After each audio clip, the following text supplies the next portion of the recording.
ભાવનગર શહેર અને સામાન્ય વરસાદમાં પાણી થઈ ગયું છે। અક્ષર પાર્ક વિસ્તારમાં આવેલા બ્રિજ નીચે પાણી ભરાઈ ગયા છે। રેલવેનો બ્રિજ નીચાણવાળા હોવાથી પાણી ભરાયા છે। વાહન ચાલકો જીવના જોખમે પાણી ભરેલા બ્રિજ નીચેથી પસાર થવા માટે મજબૂર છે। સ્ટોર્મ વોટર લાઇનના જાળિયામાં કચરો ફસાતા જ પાણી ભરાઈ ગયા છે। પાણી ભરાતા તંત્રની પ્રી મોન્સૂન કામગીરીમાં સવાલો પણ ઉઠી રહ્યા છે। ભાવનગરના દ્રશ્યો આપ જોઈ રહ્યા છો કે જ્યાં રેલવે બ્રિજ નીચે પાણી ભરાઈ ગયા છે। લોકોને મુશ્કેલીનો સામનો પણ કરવો પડી રહ્યો છે। દર વરસાદમાં આ જ પરિસ્થિતિ અહીંયા સર્જાતી હોય છે। સૌરાષ્ટ્રથી ઉત્તર ગુજરાત પહોંચે બનાસકાંઠાના અમીરગઢમાં ધોધમાર વરસાદ છે।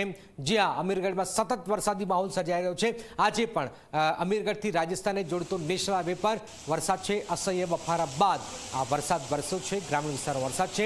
અમીરગઢના આબુ હાઈવે પર સતત વરસાદ છે। વરસાદના પગલે વાતાવરણમાં ઠંડક પણ પ્રસરી ગઈ છે।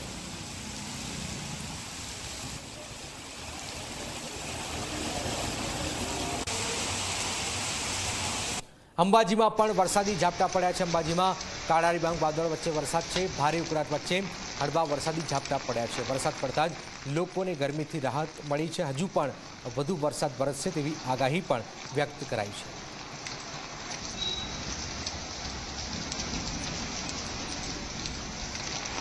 બનાસકાંઠાના દિયોદર તાલુકામાં વરસાદ